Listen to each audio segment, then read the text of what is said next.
Sa supplemental petisyon na inahain ngayon ni Torion sa SC, sinabi nitong dapat maipawalang visa o mabasura na ang articles of impeachment dahil hindi ito dapat maitawid sa 20th Congress.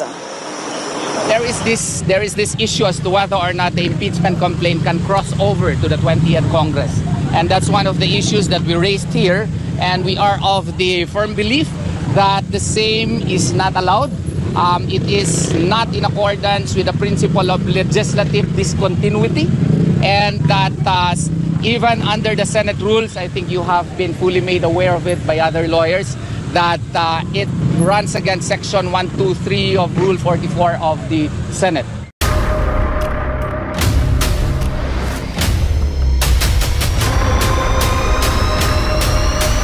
Bago tayo mag-umpisa, baka pwede nyong i-like ang video na to. Malaking bagay ang like sa aming mga content creators. Maraming salamat po.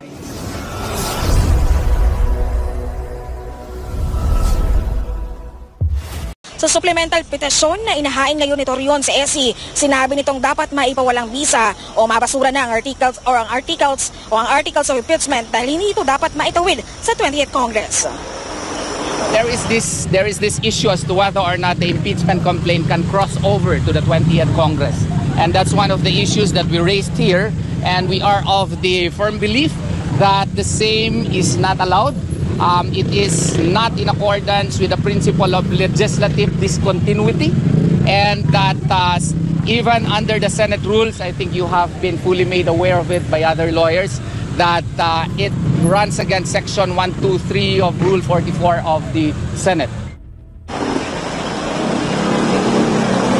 Binigyang diin ni Torion na kapos sa panahon ang pagdinig sa impeachment complaint para sa patas na paglilitis at walang sapat na beripikasyong nangyari sa reklamo na isa umanong paglabag sa bahagi ng Kamara. Dahil dito, suportado daw nila na maibalik o suportado ni Torion na maibalik sa Kamara ang impeachment complaint. The duty of Congress or the duty of the Senate is to entertain an impeachment complaint, yes, but that impeachment complaint should follow the constitutional strictures mandated under the 1987 Constitution, the requirement of verification, the requirement of compliance with due process. All of such should be carefully followed by the House of Representatives. That's why we were in agreement to the decision of the Senate to remand the case to the House of Representatives in order for them to certify whether or not the constitutional requirements of verification, the constitutional requirement of due process were duly complied with.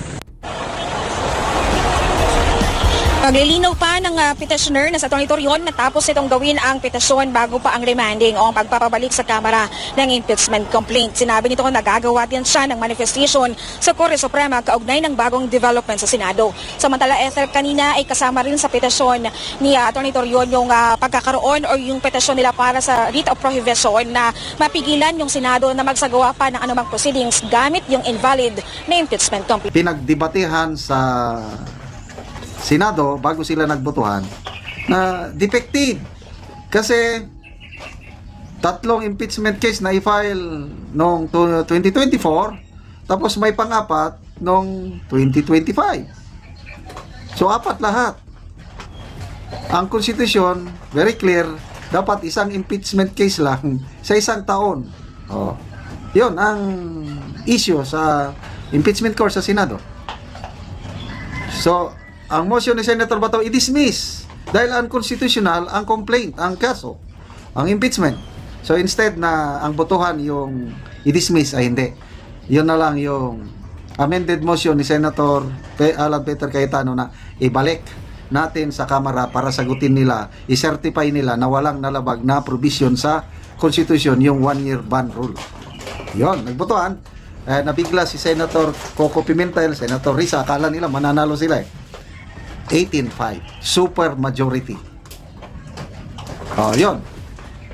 Noong kahapon, binalik na yung articles of impeachment, hindi naman tinanggap ng House of Representatives.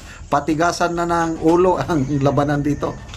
So yan ang sinasabi rin, parehas lang na argument ni Atty. Torion na pwede ba mag-issue ang Korte Suprema ng temporary restraining order. So anong aasahan natin? Mag-issue ba? I don't know. But to me, a good move itong ginawa ni Attorney Torion, malay natin, baka mag-issue. Mag-issue man o hindi, ang katotohanan, round 1, panalo na si VP Sara. Matapos magtagumpay, Vice President Sara Duterte nakakuha ng 18 botong pabor, 5 lamang ang tutol at 0 abstention, at ibinalik na ng Senado sa Kamara ang impeachment complaint laban sa Vice President na si Sara Duterte Carpio. Ito ang malaking good news. Impeachment case ng Vice President ipinatitigil na sa Korte Suprema. Ito ang kapapasok lang na balita sa mundo ng politika na siyang tila sumampal ng katotohanan sa lahat ng mambabatas sa Senado at Kamara na tila minamadali ang impeachment trial na lilitisin sana sa mataas na kapulungan. Gaano kaya katotoo ang balitang ito, mga kababayan? Ating alamin. Pero bago natin tapusin ang balitang politika ngayon sa Pilipinas, kung ikaw ay bago pa lang sa channel na ito, ay please huwag kalimutang mag-like, subscribe at i-click ang notification bell para mas maging updated pa kayo lalo sa lahat pa ng bagong video na i-upload sa channel na ito.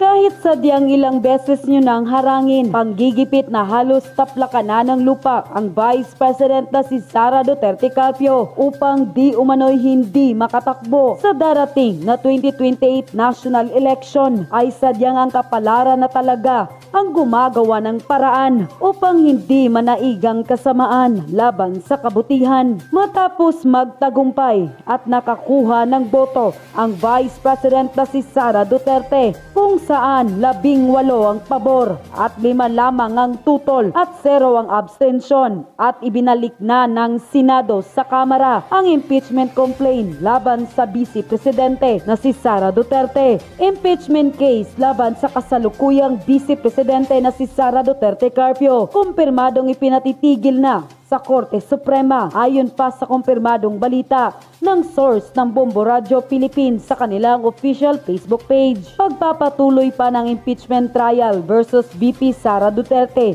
ipinatitigil na sa Korte Suprema. Tignan, naghain ng supplemental petition ang ilang mga abogado sa pangunguna ni Attorney Israelito Torion upang hindi na isagawa ang impeachment trial laban kay Vice President Sara Duterte. Inihain nila ang naturang petisyon ngayong araw sa Korte Suprema kasama ang mga kahilingan na ipanalin void ang articles of impeachment at writ of prohibition naman na para ipahintong ipagpatuloy ng Senate Impeachment Court ang proceedings nito dahil sa umano'y invalid na impeachment complaint. Unquote. Naghain ng supplemental petition si Attorney Israelito Torion sa Korte Suprema laban sa impeachment complaint kay Vice President Sara Duterte. Hiling nito sa kataas-taasang hukuman na maipawalang bisa ang reklamo dahil hindi raw maaring maipasa sa 20th Congress ang anumang proceedings kaugnay ng nasabing reklamo. Si Margot Gonzalez magbabalita live. Margot, magandang hapon. Magandang hapon sa iyo, Jan. Inapila nga ngayon sa Korte Suprema na mabasura yung articles of impeachment ng 19th Congress laban kay Vice President Sara Duterte. Iginit ni Atty. Israelito Torion na hindi maaring maipasa ng 19th Congress sa susunod na Kongreso ang proceedings laban sa impeachment complaint kay Vice President Sara Duterte. Kahapon ay naaprubahan sa Senado ang motion na i-remand o ibalik sa Kamara ang reklamo para sa pagpapalabas ng certification na hininto ni nilabag ang 1-year ban sa paghain ng impeachment laban sa Vice Presidente. Napag-alaman na mayroong 3 impeachment complaint laban kay VP Sara ang Kamara noong taong 2024 at may ika-4 naman na reklamo noong February 2025. Ang ika-4 na impeachment complaint ang inihatid sa Senado para maaksyonan ito bilang impeachment court, pero nai-transmit ito sa huling araw ng sesyon. Sa supplemental petition na inahain ngayon ni Torion sa SC, sinabi nitong dapat maipawalang bisa o mabasura na ang articles of impeachment dahil hindi ito dapat maitawid sa 20th Congress. There is this issue as to whether or not the impeachment complaint can cross over to the 20th Congress. And that's one of the issues that we raised here. And we are of the firm belief that the same is not allowed. It is not in accordance with the principle of legislative discontinuity. And that even under the Senate rules, I think you have been fully made aware of it by other lawyers, that it runs against Section 123 of Rule 44 of the Senate. Binigyang diin ni Torion na kapos sa panahon ng pagdinig sa impeachment complaint para sa patas na paglilitis at walang sapat na beripikasyong nangyari sa reklamo na isa umanong paglabag sa bahagi ng Kamara. Dahil dito, suportado daw nila na maibalik o suportado ni Torion na maibalik sa Kamara ang impeachment complaint. Duty of Congress or the duty of the Senate is to entertain an impeachment complaint, yes, but that impeachment complaint should follow the constitutional strictures mandated under the 1987 Constitution, the requirement of verification, the requirement of compliance with due process, all of such should be carefully followed by the House of Representatives. That's why we were in agreement to the decision of the Senate to remand the case to the House of Representatives in order for them to certify whether or not the constitutional requirements of verification, the constitutional requirement of due process were duly complied with. Paglilinaw pa ng petitioner na sa Atty. Torion natapos itong gawin ang petisyon bago pa ang remanding o ang pagpapabalik sa Kamara ng impeachment complaint. Sinabi nito na nagagawa din siya ng manifestation sa Korte Suprema kaugnay ng bagong development sa Senado. Samantala, Ethel, kanina ay kasama rin sa petisyon ni Atty. Torion yung pagkakaroon o yung petisyon nila para sa writ of prohibition na mapigilan yung Senado na magsagawa pa ng anumang proceedings gamit yung invalid na impeachment complaint. May fearless forecast ang isang political analyst kaugnay sa isinusulong na impeachment trial laban kay Vice President Sara Duterte. Si MJ Mondihar sa report. Na back to you ang Kamara sa hangarin nitong ipa-impeach si Vice President Sara Duterte matapos bumoto ang mayorya ng Senado na ibalik ang kaso sa mababang kapulungan. 18 senador ang pumabor nitong Martes sa mosyong nagsasaad na ang Kamara pa rin dapat ang maglinaw kung hindi ba nito nilabag ang tinakdang limitasyon sa ilalim ng saligang batas. Pero para kay political analyst na si Attorney James Reserva, hindi ito basta simpleng procedural move dahil malinaw na isa itong insulto sa Kamara. To me, parang first, the House would not like it. Parang interference yun. But imagine, they will be asked to certify kung hindi ba na-violate yung constitutional requirements. Tatlong verified complaint ang isinampa noong December 2, 4 at 5, 2024 laban sa bise sa isyu ng munang irregularidad sa paggamit ng confidential funds ng kanyang tanggapan. February 5, 2025, isinampa naman ay ika-4 na reklamo at ito ang inakyat sa Senado bilang Articles of Impeachment. Ngunit ayon sa Article 11, Section 3 ng 1987 Constitution, malinaw na ipinagbabawal ang pagsasampa na higit isang impeachment complaint laban sa parehong opisyal sa loob ng isang taon, anuman ang anyo o laman ng reklamo. Hamon ngayon ng Senado sa Kamara, patunayang hindi nila nilabag ang itinakdang one-year rule sa ilalim ng saligang batas kaugnay ng impeachment proceedings. Talagang insult yun sa House. Yung certification whether na comply ba ng constitutional requirements kasi yung power to initiate impeachment proceedings, exclusive power yan ng House. As to how they are going to do it, it's their judgment. Parang they will be asked whether na-violate na what happens to the 3 impeachment complaints. Para sa akin power yun. They will be insulted for that. Bukod dyan, inaatasan din ng Senado ang Kamara na magkipag-ugnayan kung tatanggapin ba ng upcoming 20th Congress Senators ang Articles of Impeachment. Bagay na masasagot lamang kung papabor sa impeachment ang bagong batch ng mga senador na kakapanalo lamang sa nagdaang eleksyon. They can't speak for the 20th House of Representatives. So, apparently, walang mangyayari yung requirements na yan within the time frame mula ngayon hanggang June 30. Lusaw na. Oo, lusaw na. Bigyan natin ng reaction opinion itong post ng Politico 22 minutes ago. The Supreme Court was prodded or asked on Wednesday, June 11, to issue a temporary restraining order against the impeachment proceedings of Vice President Sara Duterte. Okay? So yun ang post. Basahin natin yung mismong article nila. Ito, ang article. Supreme Court asked to halt Sara Duterte impeachment proceedings. Okay, ayan. Lawyer Israelito Torion filed a supplemental petition before the Supreme Court on Wednesday following the decision of the Senate to remand the impeachment complaint to the House of Representatives. Okay. So, ito yung statement ni Atty. Torion. Even if it has already been referred to the House of Representatives, the issues that were raised in the supplemental petition are still relevant and important in the resolution as to whether or not the present impeachment complaint should be dismissed. Ito pala ang statement ni Atty. Torion sa mga reporters. In his supplemental petition, Torion sought the issuance of TRO after the Senate convened as an impeachment court on Tuesday. So, ito yung nakalagay sa petition ha. The Honorable Supreme Court is not being asked to substitute its wisdom for that of Congress. Rather, it is being asked to determine whether the House, in transmitting the articles of impeachment, acted within the confines of the Constitution and whether there was grave abuse of discretion that warrants the exercise of judicial review. As established by precedent, this is well within the Honorable Supreme Court's competence. Okay, so dalawa yung argument ni Atty. Torion. Wala bang nalabag na provision sa saligang batas, yung 1-year ban rule. Yun din yung pinagdebatehan sa Senado bago sila nagbotohan na defective. Kasi 3 impeachment case na i-file noong 2024 tapos may pang-apat noong 2025. So 4 lahat. Ang konstitusyon, very clear, dapat isang impeachment case lang sa 1 taon. Yun ang issue sa impeachment court sa Senado.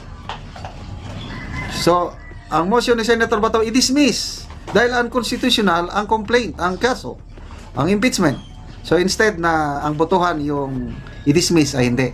Yun na lang yung amended motion ni Senator Alan Peter Cayetano na ibalik natin sa Kamara para sagutin nila, i-certify nila na walang nalabag na provision sa Constitution yung 1-year ban rule.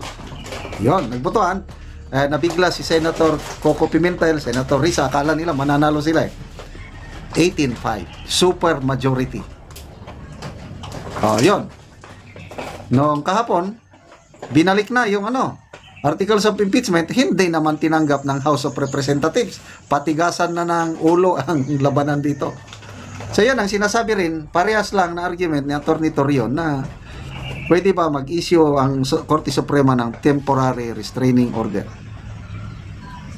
So anong aasahan natin? Mag-issue ba? I don't know. But to me, good move itong ginawa ni Atty. Torion. Malay natin, baka mag-issue. Mag-issue man o hindi, ang katotohanan, round 1, panalo na si VP Sara. Sinasabi ng mga anti-Duterte na na-dismiss ng kaso o kung anong mga paratang nila sa 18 senator judges, dinismiss daw dahil riniman. To me, hindi naman na-dismiss. Back to walang, i-certify ninyo na walang na violate na provision ng So, ang House ngayon, nagpasa na ng resolution na wala silang binayolate, na meron ng certification. Kaya lang, hindi naman nila tinanggap yung articles of impeachment.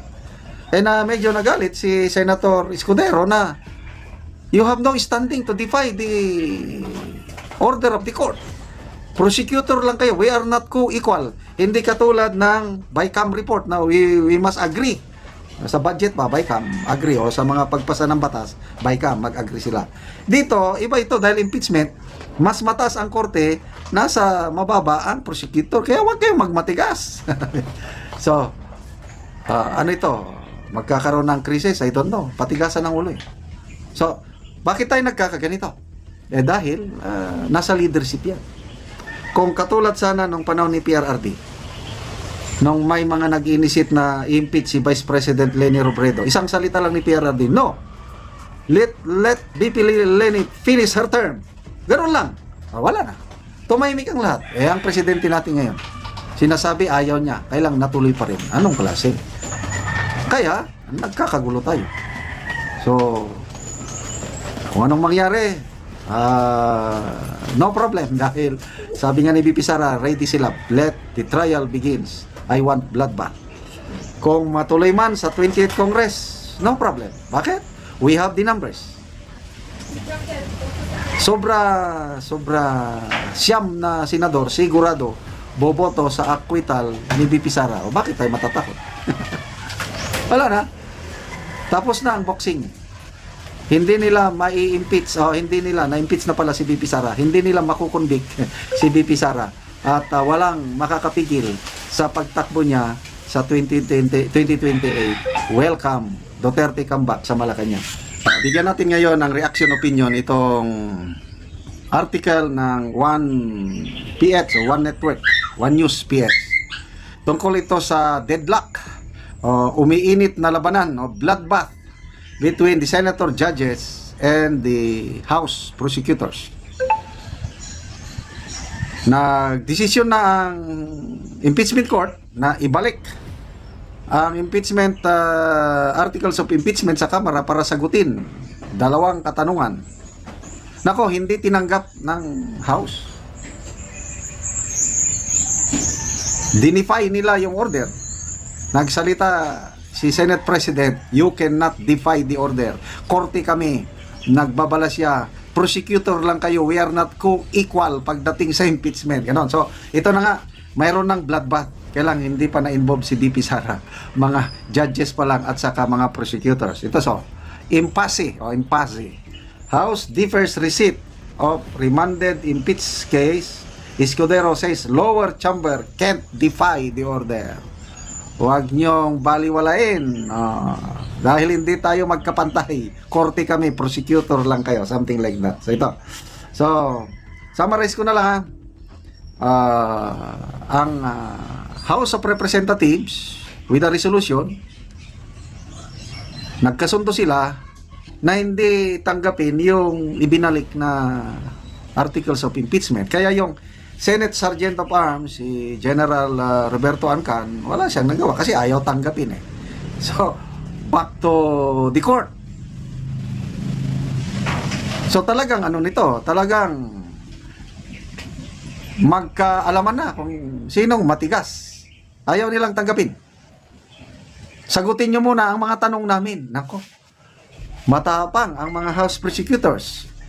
Instead na sila ang sasagot sa punto de vista ng mga senator judges, ibinalik nila ang bola. Sagutin nyo muna ang aming katanungan. May mga clarificatory questions din sila. So, patigasan na ito ng ihi basta patigasan ng ulo. O ano sa tingin nyo? Kung kayo yung member ng Senado, ng court, kayo yung judges, papayag ka ba nun? Ay talagang magkakaalaman na kung sino ang matira ang matibay. Okay. So dito, punta na tayo sa order ni Senator Judge Escudero. Yan House Defiance Hit.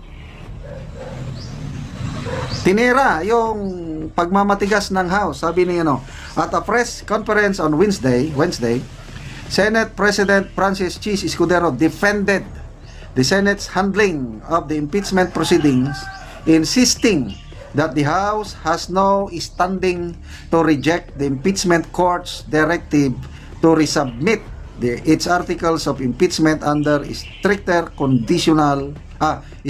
constitutional compliance. Sabi ni Escudero, the House is in no position to defy an order from the impeachment court. This is not like the bicameral conference where we need to agree. This is an order from the impeachment court directed at the prosecutor, who is just one party in the case. He said the court had to issue the directive because the House prosecutors filed the complaint just 2 hours before the 19th Congress adjourned, leaving barely any time to conduct a trial. The complaints transferred to the 20th Congress, he added, requires formal recommitment by both chambers. The 19th Congress cannot bind the 20th, Escudero said. That's why the Senate and the House need to reaffirm whatever is decided now. He rejected arguments that remanding the articles of impeachment to the House was tantamount to a dismissal of the complaint. He said the move was meant to ensure constitutional compliance, especially with questions raised over the one-year ban and the completeness of documents submitted by the House. Its attestation and information that we're seeking. No decision was made, only request for more certification and information which the court can do motu proprio on its own. And as the Senate and House cross swords over impeachment procedure, lawyers backing the Vice President have asked the Supreme Court to issue a temporary restraining order on her impeachment trial to prevent irreparable injury to her. The impeachment process, while inherently political in nature, must still be guided by the minimum requirements of constitutional due process, legality, and adherence to the rule of law, the lawyers led by Israelito Torion said in their petition. Okay, so ito, si Attorney Torion nag-file ng supplemental motion sa Supreme Court kasi may nauna ng kaso, petition for certiorari, if I'm not mistaken. Nag-file siya ng supplemental, ginamit niya na yung botohan na 18-5. So, hintayin natin. Sana, aksyonan kagad ito ng Supreme Court. Temporary restraining order. Nako, pangalawang panalo na ni BP Sara kung may TRO. Kasi yung trial, in effect, nagsimula na. Kasi nabigyan na ng summon. Ang impeachment court, nag-convene na. Nandiyan ang korte. Nagbigay na ng summon sa Office of the Vice President. So, ano yung sinasabi nila nga na-dismiss ang case? Walang na-dismiss. Sa tingin ko, ayaw lang mag-comply itong House. Baka mamaya, na-violate nila yung 1-year ban rule. So, sino ang mananalo? Sino ang mas matigas ang ulo? Senator judges o ang mga House prosecutors? Aabangan natin yan. At yun na nga mga kapolitika, kung kayo ang tatanungin, ano ang masasabi nyo sa balitang ito? Please paki-comment naman sa ibaba at yan ay babasahin ng aming team. At kung nagustuhan nyo ang video, ay please huwag kalimutang mag-like, subscribe at i-click ang notification bell para palagi kayong updated sa mga nangyayari sa mundo ng politika dito sa bansang Pilipinas.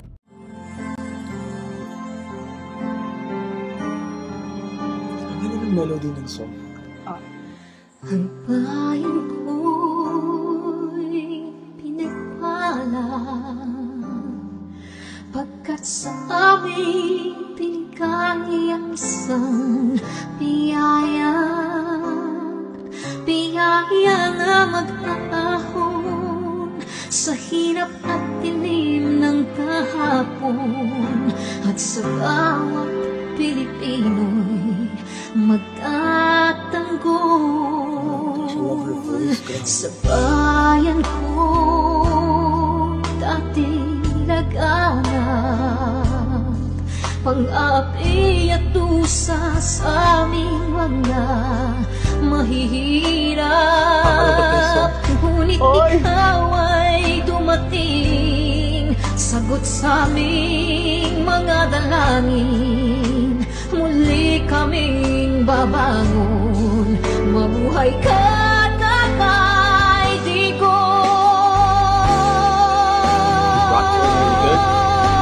Ama, maraming salamat.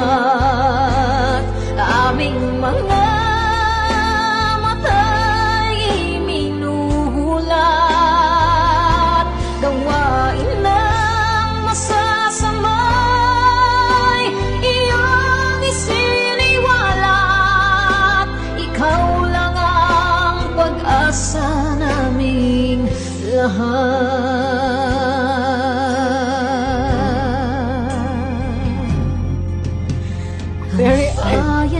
Pinamatay niya ako, umiiyak ako.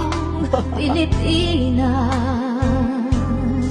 muling makikilala at itataas. Katahimik ay maghahari sa ating puso'y mamamayani. Mga ngiti sa labi di mapapawi.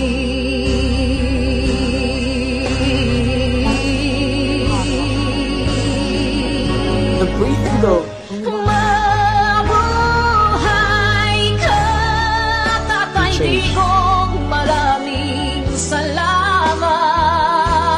Ang malasakit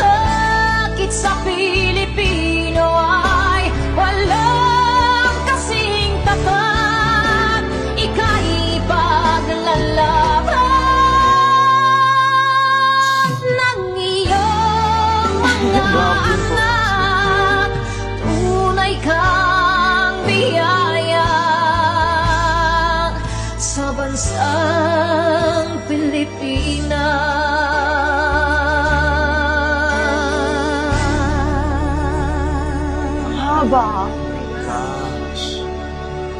Irene. Mabuti pa ang sardinas may label. Eh tayo, wala. Oo nga pala. Nay, ito na yung bayad ko sa isa, ano? O, kunin mo yung isa. Isa muna, iyan, no? Tapos, isa pa, di ba? 4 dapat na sardinas, eh. O, yan. 3 na. Pang-4 na sardinas. Okay na.